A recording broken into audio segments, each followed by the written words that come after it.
My first stop is the annual Community Cleanup Day hosted by BCA, the Brooklyn Chinese Association.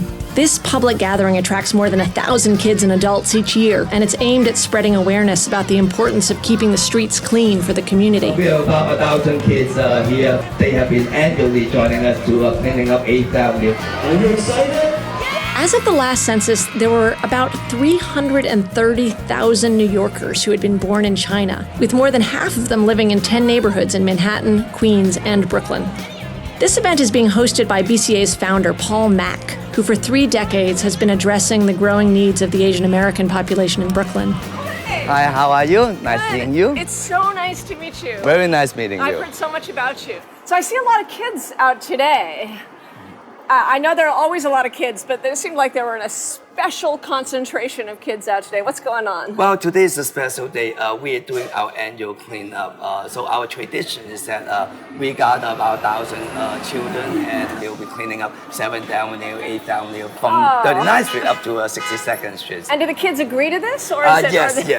I think it's definitely a good education to the kids, and it's a campaign that we do annually. After the kickoff of the cleanup day today, we will continue to educate the community the importance of really making sure the community is clean. Hey! Hi! What are you doing here? Well, we're part of BCA, Brooklyn Chinese American Association. Yeah. Basically, what we're doing is we're trying to give back to the community.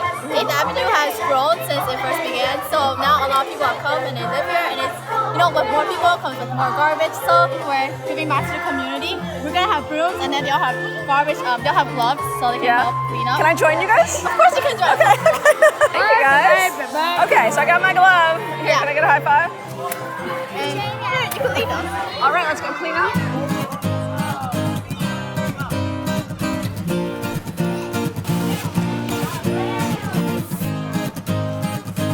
You want to turn?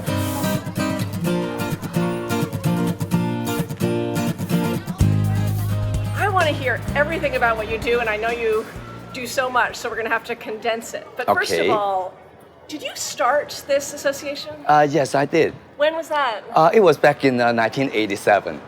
Was there even a Chinatown here? Well, at the time, there were a lot more Chinese people that were moving into New York City, and because of the overflow in Manhattan, Chinatown, and Flushing, Chinatown, so people would start moving into Brooklyn, different neighborhoods. At one point, it was the Shipside Bay, Bensonhurst. But however, I guess for Chinatown to really expand, they really need a lot of empty space, a lot of room for them to really expand. So it was a perfect location for them, because after the 1950s, due to the loss of employment around the neighborhood, so basically in the early 1970s and 80s, most of the neighborhoods were empty. So I think it provided an opportunity, a golden opportunity for the newly arrival Asian immigrants to really come into the neighborhood. And especially at the time, people rely on employment back in Manhattan, Chinatown. So therefore, the N train taking them directly to Manhattan, Chinatown also really flourished this neighborhood. So if you look down here, Yes. and when you were here in the 80s, what would you see?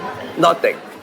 Nothing. People were burning garbage cans in the winter and drinking beers and things of that nature. I guess one thing that we could always remember is that in the early 80s, a building like this was selling for $50,000, $60,000, $75,000. Right. And now, forwarding about 27, 28 years now, I think a building like this consists of a storefront and maybe 2 or 3 apartments upstairs. Probably they're asking for $3.5, $3.8 million. Extraordinary. Yes, definitely. I think it's an eye-opener for everybody, including myself. And it's one of the densest Chinatowns in New York. Yes. Between Flushing and... Well, I guess difficult for an outsider to really look at the Chinese numbers because many people refer Sunset Park as the Brooklyn Chinatown. But however, I think we are into 3 different neighborhoods.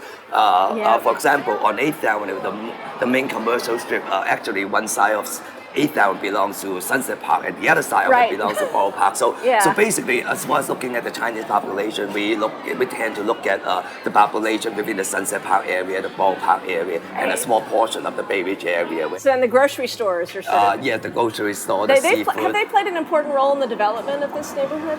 Yes, definitely. I think again, when we lost the opportunity, lost a lot of opportunity for the garment industry, so basically they are no more. So therefore, I think people really have to rely on local business that are providing job opportunity for the people. So I need you to tell us about all the different groups, or at least some of the different groups that community groups and other organizations that you're a part of.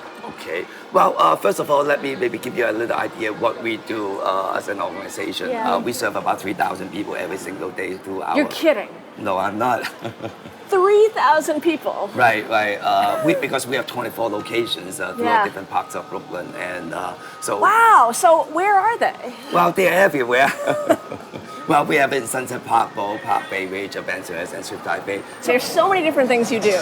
What are you doing right now that you are the most proud of? That when you wake up in the morning, you think, I think daycare is the fundamental, because without the basic education, I think the children would be having difficulties, especially if they're being transported back to their native country. So we are hoping that we could take advantage of the Full Day UPK initiative, that we are able to serve whoever the 4-year-old that are in need of the services. But I guess the situation is that easy to say, they have funding. So you're continuing to grow as the population grows. Well, I guess we are just responding to the needs of the community, and as a result, I think we are expanding alongside with them. Well, I have sort of infinite faith in your ability to make extraordinary things happen. Thank you so very it's really such an honor to get to talk to you. Thank you very much. And to take some of your time, because I know you're incredibly busy. Thank you very much. Thank you. Thank you. Very nice seeing you. It was really wonderful to meet you. Very nice meeting you.